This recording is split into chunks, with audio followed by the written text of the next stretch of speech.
This is the Morning Drive Podcast from Double T 97.3, getting you ready for today's sports day. 3 of the first 4 games have been at home, so at some point in time you're going to have to venture outside the 806, so that'll start this week. While having a little fun along the way. Always good if you can blame it on somebody else, right? Yeah, sure. Especially some media guy. Sure. Right, some media guy. Catch the show live weekday mornings from 6 to 9 on Lubbock Sports Station, Double T 97.3. Would you be inspired if some bloke like me said you must participate, or does that turn you off? I don't know if inspired is the right word. I'm looking to inspire. What if I respected your opinion? I'm like, okay, all right, well, if Chuck says I should do it, then I should do it. Yeah. Okay. Well, I didn't know that you always, sometimes you don't respect me. You always respect my opinion, you don't always agree with it. How about that? Sure. Yeah. Hey, one last thing that they were talking about on the Astro broadcast last night, and this was in the late stages of the game when it was basically over. They were talking about there was a shift on, okay? And the guys were saying, this is the last time you're going to see the shift because, next year you got to have 2 players on each side of second base, okay? Mm-hmm. But they were saying that they felt like the pitch clock would affect things more than the shift.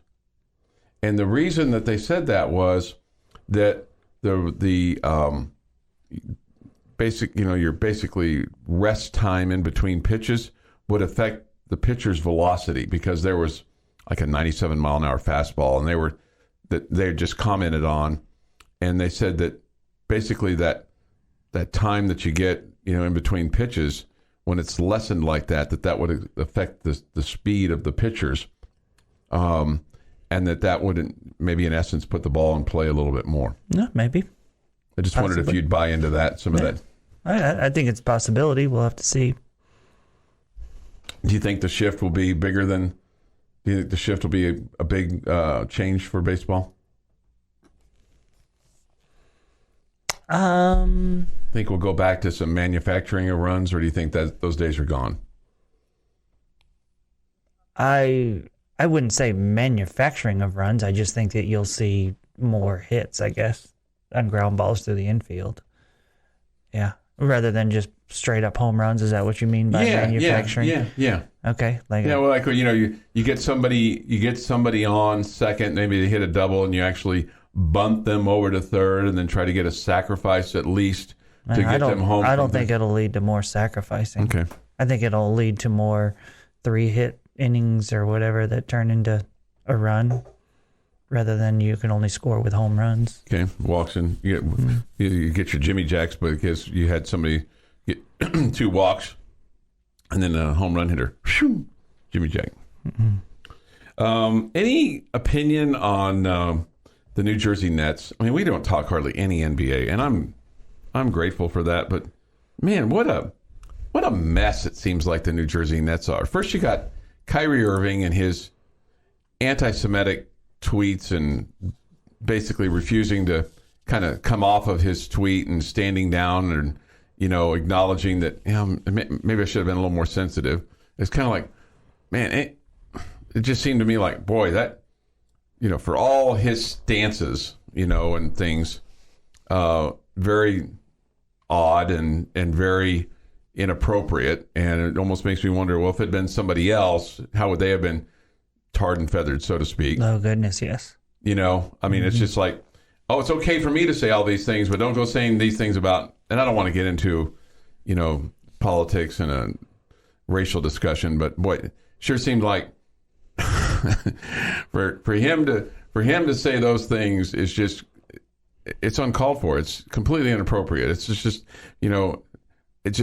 it was unbelievable. And now for the Nets to fire Steve Nash is one thing, but for them to hire Ime Udoka, who lost his job with the Celtics for, among other things, having an affair with a front office worker, but then it was even a little bit more than that, in terms of the harassment and the things that took place as a result of that. For the Nets to just be able to hire him, it seems really odd for the NBA to allow that, even though it wasn't the NBA that suspended him. It's just like, well, you talk about all the wrong looks for a league that tries to paint themselves as holier than thou sometimes. I'll just say this. So this morning, I get up and really it was the same last night before I went to bed. One of the last things I always do before I go to sleep, I just, click on the ESPN app and I look at the, 6 or 8 headlines, see if there's anything there that's interesting to me. And 75% of the time there's not. And every once in a while there is. And the last night I'm like, man, what a rough day. I mean, we have this situation where the Nets are basically going to look at the Celtics, what the Celtics did, and said, this guy was a terrible human being. We've suspended him for a year. And the Nets are like, bring him on. He's a good coach. Bring him on. Yeah. Okay. And again, we've talked about this before. Sometimes when one of your players does something wrong, okay, you have to back him. Okay. Hey, he had he did this wrong, but, he's our guy. We're going to stick with him. So he's suspended, but, we're going to be here to support him. And hopefully when he comes back, we'll be here to help him stay on the straight and narrow. Okay. I get that a little bit. But when you're taking when somebody else is a bad dude somewhere else and you're like, we want him. We want the bad dude in our organization.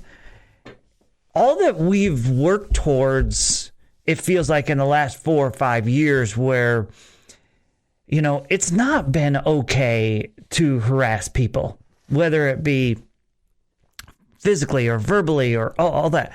Some would say we're softer now, or some would say that we're more sensitive now. And there's truth to that. But I also think there's been good in what has happened the past 4 or 5 years where coaches are realizing it's not okay to, just absolutely berate your athletes, okay? Especially if they're college level student athletes, okay? Well, that's not okay. And it's not okay to treat, female athletes different than male athletes and all of these kind of things. And I feel like we've learned, although again, I think there's some truth to we're overly sensitive and a little bit softer than we used to be. I feel like we've moved in a direction that says, okay, we're learning that you can't treat people terribly just because you're a coach or you're an athlete or you're a GM or whatever. We've moved in the right direction. And and we've seen it from these different organizations where, hey, this guy's treated women poorly in this organization. We're going to get rid of him. The Sun situation, right? The Redskins situation where they're under investigation now. Commanders, whatever. Okay, right. All the above, right? I probably just offended someone by saying Redskins. All the above. We've moved forward, right? And the Nets are going, no, we're going backwards. Right. This guy was a jerk in Boston. He was terrible. And every account that you hear is that it's way worse than him just having an affair. Yes. They kept it on the down low to protect him and all that kind of stuff. It's way worse than him just having an affair, a consensual affair. And the Nets are like, yeah, bring him on. Bring him on. And the NBA's like, yeah, we want this guy in the league. Yeah, we felt like the Celtics did the right thing, but yeah, sure, he can come coach the Nets right now. I mean, what in the world? So the point I was making is, so last night before I go to bed, I said this story, okay? And then you see Michigan State suspends 4 more. And then you see the story about Britt Reed, okay, that he only gets 3 years probation or 3 years in jail, which feels like he needs to be in jail forever. Okay. Yeah. And with his drunk driving case that he ruined the life of an infant. Okay. And I'm just like, oh, gosh, what a disgusting day in sports. Yeah. And, as far as Reed is concerned, he got 3. The prosecutors wanted 7. It's just terrible. And yet still, and frankly, still no culpability put on the Chiefs other than they've made a settlement with the family because he was drinking at the stadium in the office. And who was he drinking with? Was he drinking by himself? Did the team provide the alcohol? Was he, there's been basically no reveal of that. Just a really bad day in sports yesterday. It felt like. It's kind of a dirty, slimy kind of day. I agree. If you weren't already done with the NBA, I mean, this story with the Nets just blows my mind. It makes me even more done with the NBA. First of all, the Celtics should have fired Udoka without question. I mean, I think they had some hopes that he would come back and coach them because he was, quote, a good floor coach. But man, what he did and what they've kind of swept under the rug It's unbelievable. And then what Kyrie's been doing with his mouth is just, it's incredible that somebody could have that opinion in 2022. But I guess there's still people out there like that. Getting your sports day started the right way. This is the Morning Drive Podcast from Double T 97.3, breaking down the biggest games. If Texas Tech does not win the Big 12 football conference, who are you rooting for to win the conference if Tech does not win it this year? Well, busting some chops along the way. I hold back on sending you stuff. I mean, I'm very, very, very judicious. We spend 3 hours a day, 5 days a week I know. together. Why would we need to communicate during the weekends? Right, Save it for the show. We do. We save it for the show. Tune into the Morning Drive live weekdays from 6 to 9 on Lubbock Sports Station, Double T 97.3. November 2nd, 2022, 11/2/22. Here's Jeff McGuire. Going to start in 1934 today. Seemed like a fun year to start. Major League Baseball All-Star. We are having a problem talking today, and it was been like since 4 o'clock. I apologize. Slow down. Major League Baseball All-Star team led by Connie Mack, including Babe Ruth, Jimmy Fox, and Lou Gehrig, start their 18-game tour in Japan, against the Big Six University League. Now, we heard about them leaving for Japan early last week. So, They finally got there. This is a money deal. That's why they did. I mean, because they didn't make a whole lot of money. Right, and it's also exposure for Major League Baseball at that point, too. 1947, the Ryder Cup took place. U.S. wins the first post-World War II event 11-1. Ben Hogan was the American captain. 1960, New York Yankees outfielder Roger Maris beats teammate Mickey Mantle for the American League MVP. The score, 225-222. The second closest vote ever. Do you know what the closest is? I don't. Okay. Do you? No. It's well, that didn't help. I'm being unfair. I'm sorry. 1964, Columbia Broadcasting System, also known as CBS, buys an 80% share in the New York Yankees baseball club for $11.2 million. Later, they would purchase the remaining 20% of the franchise. And they were awful while CBS owned them. 1972, Philadelphia Phillies pitcher Steve Carlton is unanimously selected as the National League Cy Young Award winner. He had won 27 games for the Phillies that year. The Phillies as a team only won 59. Crazy. 1974, Atlanta Braves trade then Major League Baseball home run king Hank Aaron to Milwaukee for outfielder Dave May. 1988, A's shortstop Walt Weiss wins the AL Rookie of the Year. He is the third straight Oaklander to win the award. Can you name the other two? What was the year again? 88. Jose Canseco was in there. That's one. Was Dave Stewart in there? Not Dave Stewart. It was a pitcher, though, right? It was not a pitcher. Oh, it was not a pitcher. Was it Matt somebody? Mac would be a nickname he used. Mark McGuire? Mark McGuire. Okay. And in 2016, the Chicago Cubs beat the Cleveland Indians 8-7 in Game 7 at Progressive Field. First Cubs title since 1908. It is National Deviled Egg Day. I am completely out on the deviled egg. Are you? I've never tried one. I never will. I mean, I'm not just a huge fan of boiled eggs. No, I am not at all. That's why I've never neither. gone near deviled eggs. yeah, That's one of those things. I don't care for the smell of them. Yes, Me neither. and the look of them. And the egg salad. Yeah, the whole deal. That whole deal. Just makes my tummy turn. I like eggs, but I don't like hard boiled and anything that has to do with all that. I'm pretty much just a scrambled egg guy or an omelet guy. Me too. Which is basically just a scrambled eggs with cheese. Right. I like green pepper. Sure. Right, sausage in but mine. you start the difference, it starts with adding just cheese to it, and then you add the other things. Yeah. Happy birthday, former Red Raider wide receiver, New England Patriot, Houston Texan, Denver Bronco. Danny Amendola turns 37 today. Oh, I was going to guess Wes Welker. I was too. All of those would be true. Well, he didn't mention Detroit Lion. David Schwimmer is 56. Nelly is 47. Jimmy Garoppolo is 30. And Kumar Rocker is 22. Saw him pitching in the fall league yesterday. And on this day in 1947, the Spruce Goose made its one and only flight with Howard Hughes at the controls because everybody else thought the plane wouldn't fly. Shows you what we knew. It barely flew, and then he parked it. Well, barely flew was the key there. And that is this day in sports history.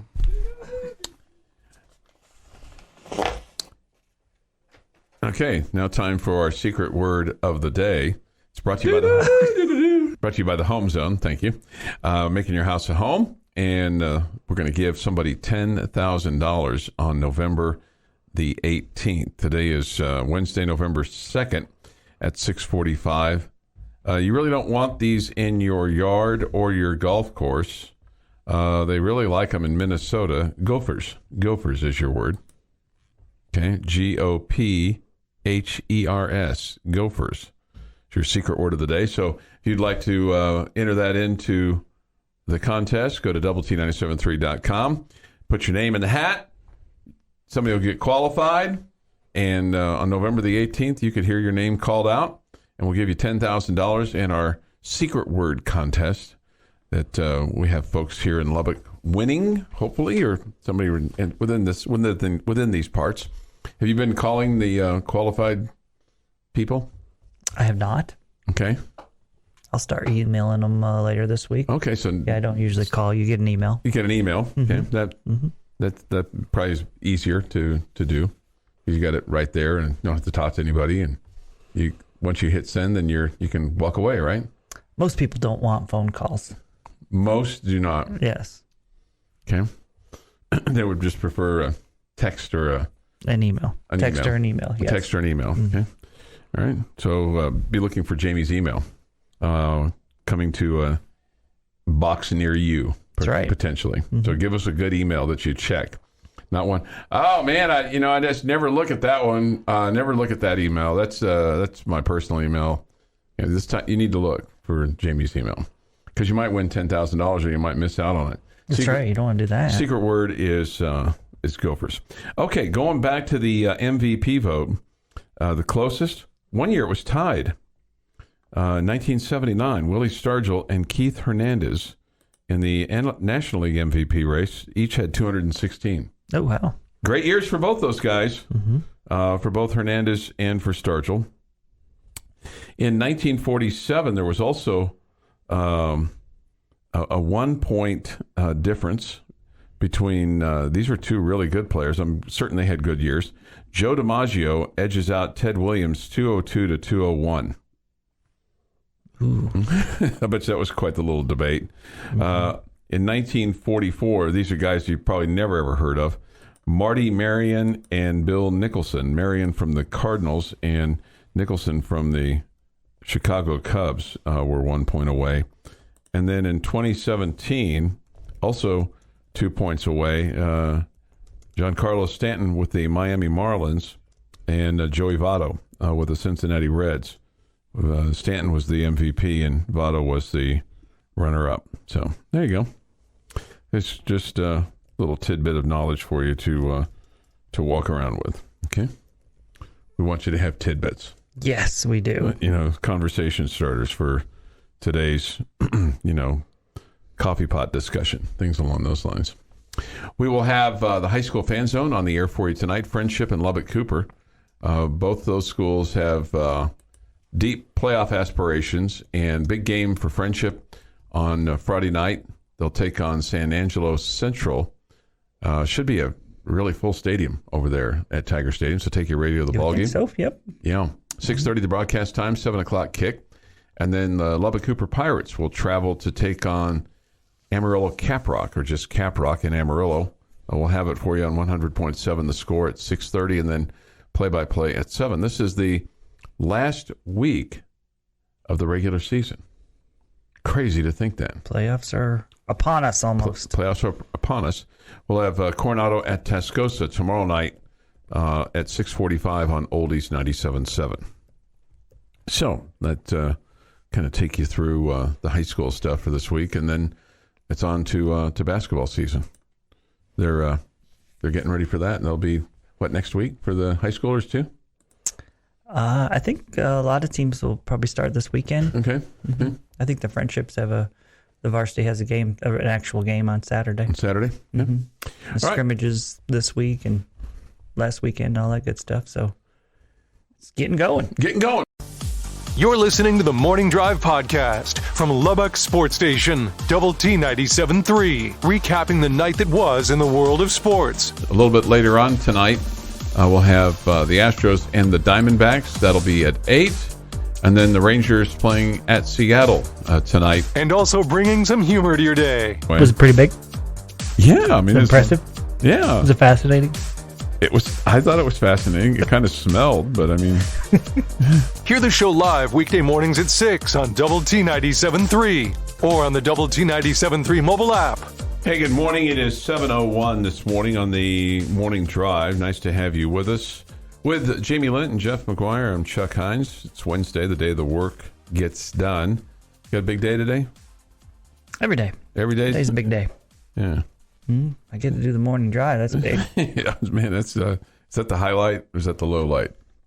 It's like are we the hump that gets you over your day? We're the tip off to the day. Tip off to the day. Mm-hmm. Okay. It's definitely the first starts. light of the day. What's that? It's definitely the first light of the day. Mm-hmm. The first light of the day. We bring you out of the darkness into the light. Okay. Mm-hmm. Well, I don't know. We're actually bringing you out of the dark. There's just a little bit of light at the end of the We come to you this morning from the First United Bank Double T 97.3 studio. Look forward to your thoughts, comments, and the Yates Flooring Center chat line. Benchmark hotline is open as well. We get this from PJ. Chuck would love a phone call with regard to, if I was entered in to win something and somebody called me. Mm-hmm. And Jamie said, you should call him 1-800-ARKANSAS is my name. Is that the right number of letters or numbers? I didn't count them up. But I have no idea. No, I don't. I think you've got too many letters. One in too there. many. Yeah. But here's the catch. You could still put it in and the phone would still ring. Mm-hmm. Let's see. Let's talk omelets, asparagus, smoked Gouda, mushrooms, and bacon. Ugh. Man, I'm a meat lover. Omelet with the bell peppers and the onions and. None of those are meat, right? Well, I know that plus sausage and bacon. Okay, with hot sauce. that was funny, Jeff. But you're right. I do know that none of those were meat. We get this. Y'all doing good this morning? It's Cactus Week. You think there'll be a lot of folks that'll show up at the stadium with cacti? Or the cacti be at the tailgates? Or is that kind of past, or will it get reinvigorated because of this week? I would guess the folks at TCU aren't going to allow cactuses in the building. In the stadium? Okay. I mean, you going to carry around a potted cactus? I don't know. They come in travel sizes. Yeah. You got 2 of them on the desk. You want to carry that around at a I don't want to football carry game? a clay pot around at a football game with a saucer. No. You got to have something to catch the extra water. Yeah. No, I think there'll probably be some tailgate. I'd be curious to see how big the crowd is from a Texas Tech standpoint. Because we've seen it before where Red Raiders go in there and take over Amon Carter. Of course, this year the folks at TCU put the kibosh on any of that. You would think at 8-0 that they wouldn't have any problems selling tickets. It'll just be interesting to see what the stadium really looks like. To see if it's full of Red Raiders or have a large amount of Red Raiders. TCU's done everything they could to keep a bunch of Red Raiders there. That they are challenged by this whole deal. And so if TCU fans are ever going to go, it's going to be to this game. Yeah. It's going to be to this game.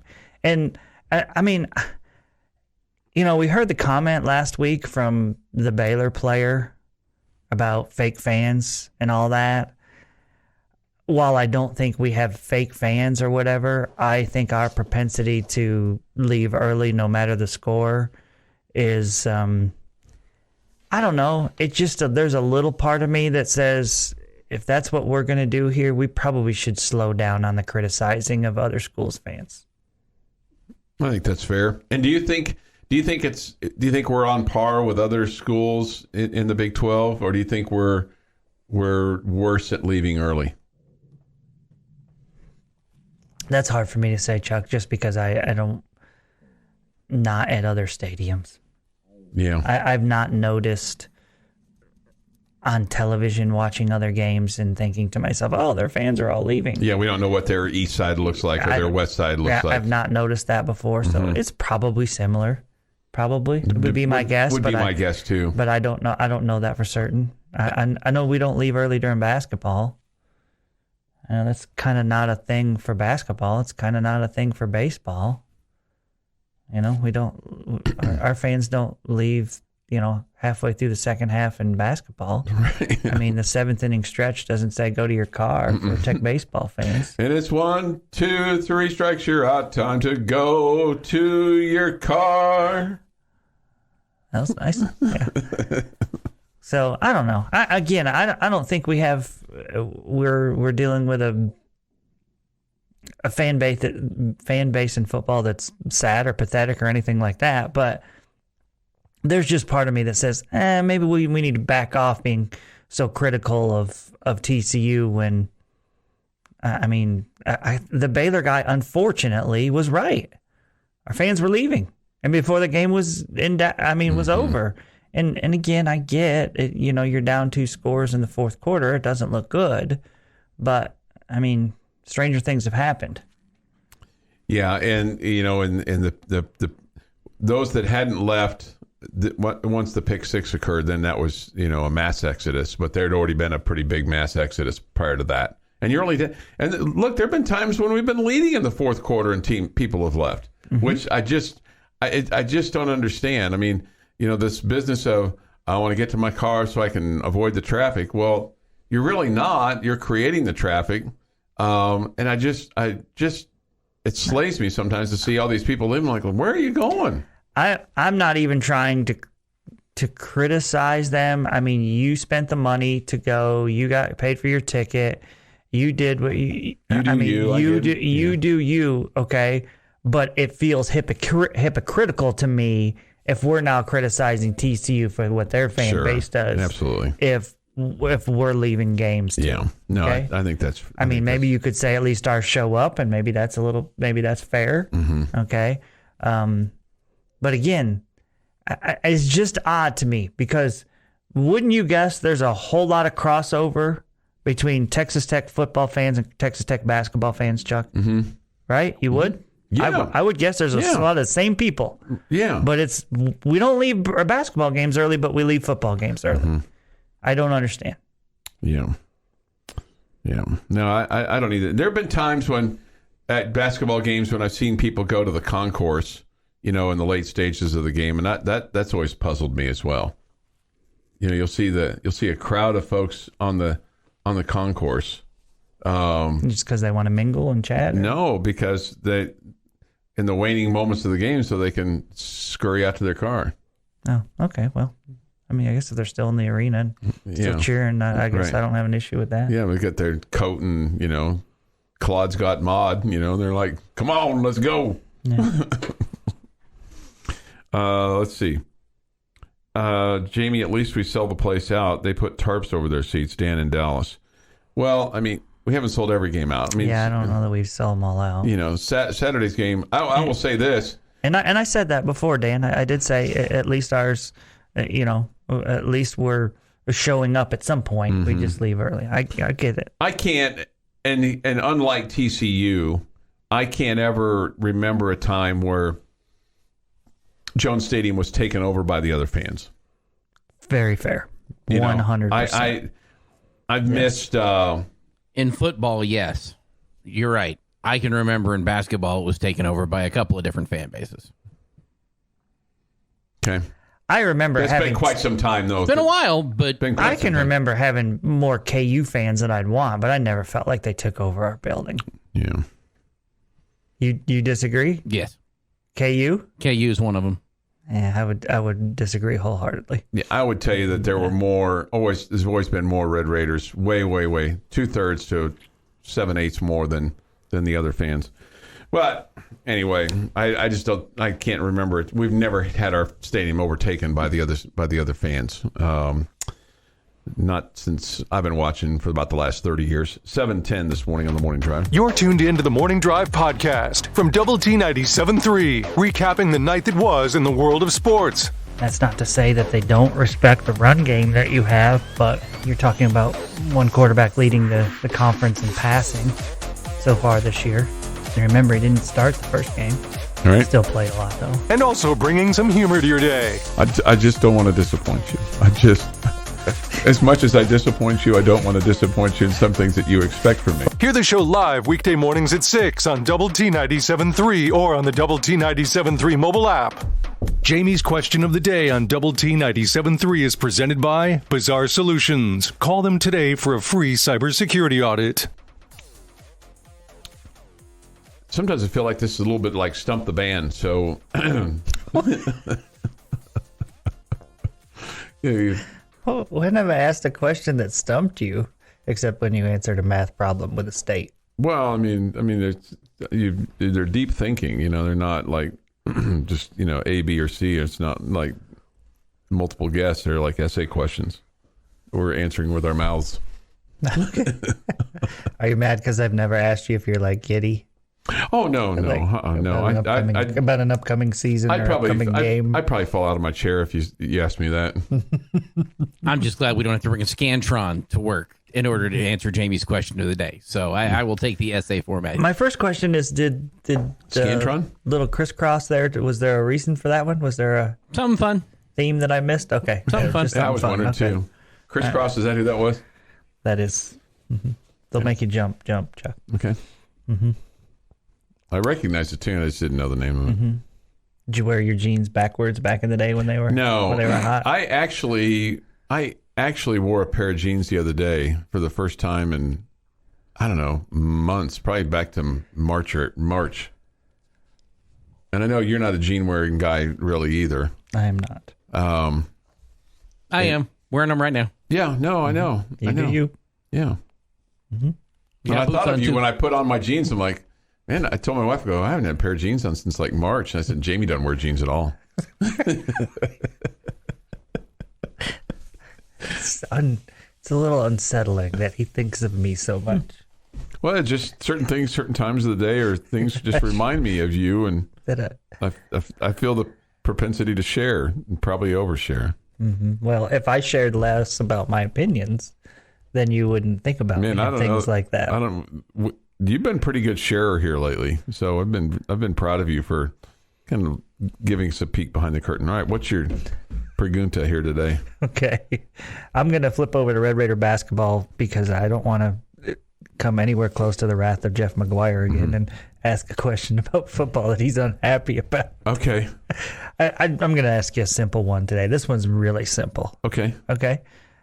Which newcomer are you the most excited Oh, okay. about seeing and kind of figuring out exactly what his game looks like at this level? Well, I would tell you this based on what I saw at the Monday night preview. Okay, Elijah Fisher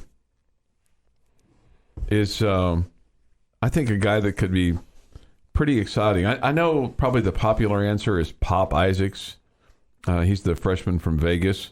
Well, Fisher's rated higher. Yeah. Why would Pop be the? I don't know, because it just seemed like Pop got more pop, and all the. Does he have a real name, or is it really Pop? Well, it's On the roster, it's Pop. on the roster. It's Pop. His full name is Richard Corey Isaacs. Okay, so do we want to call him Richard? No, it feels like he's never Corey? called Richard Corey Isaacs. Yeah. So I think you should go with Pop. That just feels like that's who he is. Yeah. Yeah. I bet he's got a cool story about how he got the nickname. He's got a sister named Phoenix. Okay. He's got a brother named Tremaine and another brother named Jermaine, and then a brother named Derek with a Deric. But anyway, Elijah Fisher, you know, what are you laughing at? Just random thoughts. I know. Well, Jermaine and Tremaine. I was just thinking about Jermaine, come on, time for dinner. You know, kind of. Is there anything else you'd like to read from the bio for like what his birthday is? I thought it was fascinating, you know. What he's majoring in? Right, no. Well, you asked. So I was just trying to help. I didn't ask what his siblings' names were. Asked. You know, Fisher is, is the 5-star from ESPN, Rivals, and 24/7 Sports. Had 21 offers from programs. I'm looking at his bio now. But anyway, he looks like he's got game. He's 6'6". He's a guard. You know, and hearing good things about his defense too. Okay. Yeah. Looks like a playmaker. So anyway, he chose the Red Raiders over KU, Baylor, Kentucky, Memphis, and Florida. Those are pretty good programs. Mm-hmm. You know, and I'm always the guy that looks at that and going, well, who did he pick us over? Or who did she pick us over? If it's like Sweetwater State, then I'm like, oh, geez. Or if it's like, you know, like somebody that's like real programs, then it always impresses me. Mm-hmm. Okay. Did you say that about Wes Welker? Oh, well, I wasn't on the radio. Okay. You know, I wasn't talking daily for a living then. Because I don't think he picked us over anybody that was good. We picked him. Yeah. Yeah, I know. And it worked out that time. But you're right. I mean, I'm just joking with you. The majority of the time, that's a good gauge of how good a player is, you know, which other teams also thought very highly of him. Mm-hmm. I think that's totally fair. Yeah. I think most people probably do that. Jeff, who do you think? I'm not going a player here. I'm not. I'm going Steve Green. For what he brings to the offense, he ton of coaching experience that he's got to add to this staff. And we all know Mark Adams is the king of defense. We also know that in order to win, you got to put the ball through the hoop. So I'm how this offense is going to look with all of the pieces, new and old, is predominantly what he was brought in for. I'm curious to see how that looks overall. Well, I like that answer. That's a fun answer. Okay, that's different. Yeah. And I too would agree that I'm anxious to see what the offense looks like this year compared to last year. So that's because you're right. I mean, that's why they made a change there. Yeah. I think to me, Fardaws is the guy that has the potential to be the biggest impact player, right? That's a newcomer. Yeah. So I would definitely put him on the list. But I think, quietly, Davion Harmon, who's got plenty of experience, Power 5 level as well, is another transfer that I think is a guy that's really intriguing to me. He is a really energetic guy. I had a chance to meet him last week at the Suited Up for Success event that I went to, where you dined and learned how to meet and greet, and so that was he was very engaging, very smile on his face, and he was probably 2 or 3 years out of high school makes a difference there, right? Yeah, probably a little more confident and understanding, maybe a little more comfortable talking to old white guys and all that good stuff.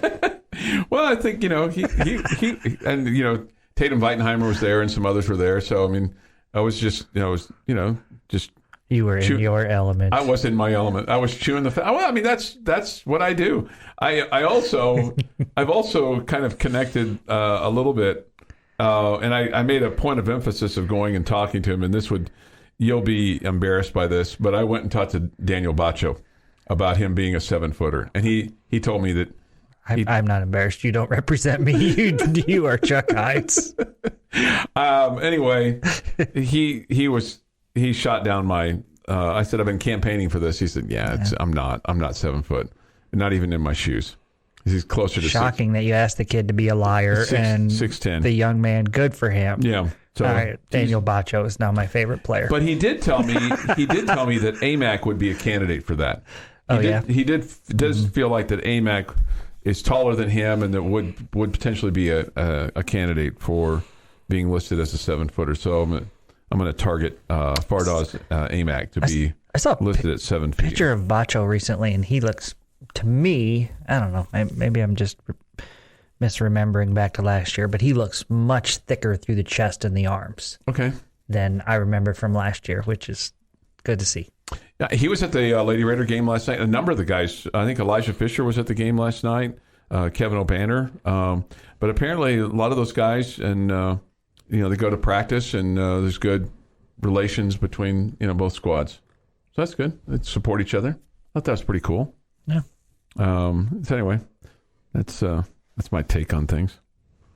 And O'Banner, I've talked to him a couple of times. I've found him to be, a nice fella as well. Good. Not that I'm going to tell you if they're a bad fella, but I mean, generally speaking, had good conversation. Maybe they felt sorry for me and they just wanted to talk to me. I have no idea, but they felt sorry and wanted to talk to you, or were just polite and talked. Oh, back look at to that you? crazy guy over there. We should go be nice to him. Probably something like that. Your morning blend of sports, K-State is coming off a big win over Oklahoma. Of course, the Red Raiders off their 37-34 overtime win over number 22 Texas. and humor. Sure to tell them that. You suggested that. And of course, they got a big laugh. This is the Morning Drive Podcast from Double T 97.3. Catch the show live weekdays from 6 to 9 on Double T 97.3 FM or on the Double T 97.3 mobile app. Hey, good morning. It's old Mr. Humble here with Jamie Lent and Jeff McGuire. Nice to have you with us this morning on the Morning Drive. Thoughts, comments, Yates Flooring Center chat line. Go to doublet97.3.com for that, or the mobile app. Benchmark hotline is open as well, 806-771-0973. We come to you from the First United Bank Double T 97.3 studio. So now Chuck is beating his chest about costing Snead the win. I really wasn't beating my chest, and in doing so, tainting the win for the other person. Once again, all about Chuck. LOL. That I'm all up in that, homie. That was a really funny story. That was Dang, Chuck, who else do you not like at Double T Radio? Okay. Chuck, haven't you literally pounded your chest for a contest, Tarzan or something? Yes. I you injured yourself doing it. Is that did. right? Yeah, right. I bet Chuck hasn't made the same mismatched belt and shoe mistake again. It was an honest mistake. I bet he won't. Yeah. I'm But he usually learned. pretty cognizant of that. Bet he learned from that. I just, try to, try to look nice, and I was trying to do something nice for somebody, and then he takes a shot at me, so I took a shot back. I don't think you really took a shot. You just told him what he should go do with himself. Right. Right. I think he fessed up to me later that he deserved it. Of course, he played it up. The funniest part about all of that is that Level had said it to you numerous times before. Well, on other days when you had made the same mistake. I dress in the dark, and sometimes This day, and that's why Level thought it was just a funny joke. Chuck will laugh it off. And you didn't laugh it off this time. I didn't laugh it off. I didn't. Bobby Hot Dog says this: JL, you need to take a morning off soon and have Snead fill, and they can have a chest beating contest to settle their differences. Red Raider. Don't tempt me. Nailed it, Jeff. Juan, Chuck song. Did you tell the missus that Juan works on her camp eye as well? I forgot. I think she's a nice lady. I only saw her for very limited time yesterday. So, True story. True story. Only saw her for just a little bit. Mm-hmm. Yeah. This Tech Athletics had a costume competition on Monday, and a group from the Red Raider Club all dressed up as Rodney Allison. Oh, that's awesome. They were the winners. Yeah, that's really cool. Nice. As they should have been. Anytime you can promote Rodney Allison, I'm a fan. Okay. All around good dude. There's no question. Period. End of exclamation point, right? Right. All right, 8:05 this morning. I'm curious what you think about this. This came down yesterday morning. The Duncanville boys basketball team had its 2022 state championship stripped, and the girls team was banned from this year's playoffs. This came from the UIL yesterday. In addition, David Peavy, the boys coach, and the girls coach, LaJenna Howard, have each received a year of suspension over the violations. Peavy and Howard get an additional 3 years of probation. They were reprimanded by the executive committee. They ruled that Duncanville had to forfeit all games in which then senior point guard Anthony Black played. He was also named the most valuable player as Duncanville beat McKinney by 20 points, 69-49. McKinney has now been named the new state champion. The game will be recorded as a 2-0 victory. Sweet. Do they get rings and all that? I would imagine. Black was a 5-star recruit who signed with Arkansas, number 2 player in Texas. And basically, in October of last year, the executive committee of the UIL had ruled him ineligible to compete after he transferred from Capel to Duncanville. His mother then filed a restraining order against the UIL, which allowed her son to play last season. But the Texas Supreme Court on September 30th has now vacated that order and sided with the UIL. Black's mother was dating Peavy at the time, and they're since married. They're now engaged. Okay. They're now engaged. Okay. So the former Duncanville mayor and according to this article, Panthers fanatic Cliff Boyd told WFAA last night that he knows Peavy and Black's mother personally, that the move was about becoming a family and not about adding to a win column. He said it was hard watching Black endure all of this last season of the coach and his fiance's efforts to become a family. This was not a sham of any sort. It was about putting 2 families together for the betterment of the kids and the spouses. You buying that? I see with this one, Chuck, I'll be honest with you. I just feel like there's more information that we don't know. Okay. Okay. That can be fair. I mean, the fact that they're engaged to be married makes me feel like, okay, that seems pretty legitimate. Mm-hmm. But, I mean, I have no idea.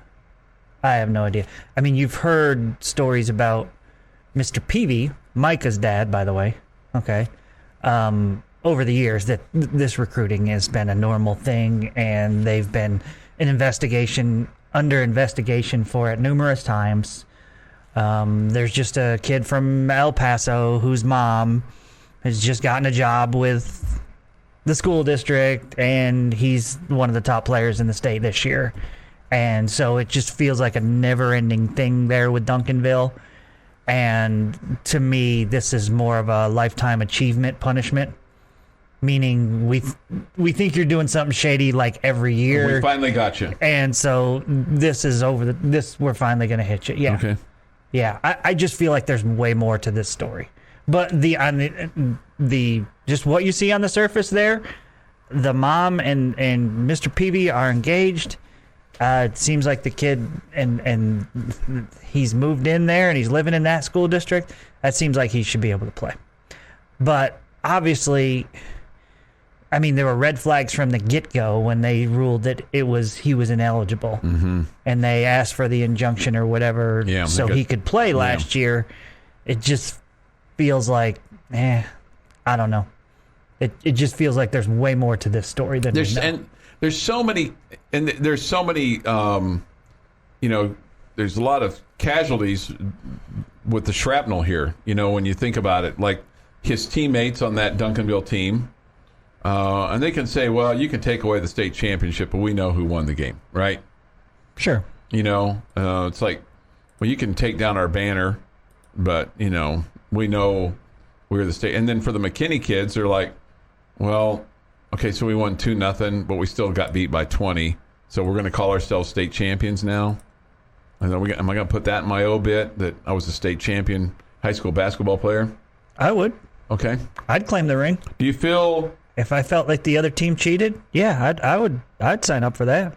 Okay. I mean, it wouldn't be the ideal way, mm-hmm. but I'm not going to turn it down. Yeah. I don't know that what I won in high school is going to be in my obit, though. Okay. I mean, some people live their high school days till their last days. But the dent on the wall at the Little League field, Will. The W hit off the wall. On the Little League field? When you were at high school. It was Doubleday Field. At the Hall of Fame. Yeah. That's going to go on your marker. Yeah, it was probably more like a skim, not a dent. We're going to call it a dent. I'm going to write your obit. They had to redo the wall. Yeah. It's like The Natural. Yeah. It went right through it. Right, Jeff? It does feel like recruiting goes on for high schools in lots of different places. Goodness, yes. You know, Probably in this city too. would be my guess. Yep. With the private schools and, quote, some of the Christian schools. Or parents just moving their kids because their kid didn't start or whatever. It 100% happens. 8-10. You've been listening to the Morning Drive podcast from Double T 97.3. For more from Lubbock Sports Station, go to doublet973.com.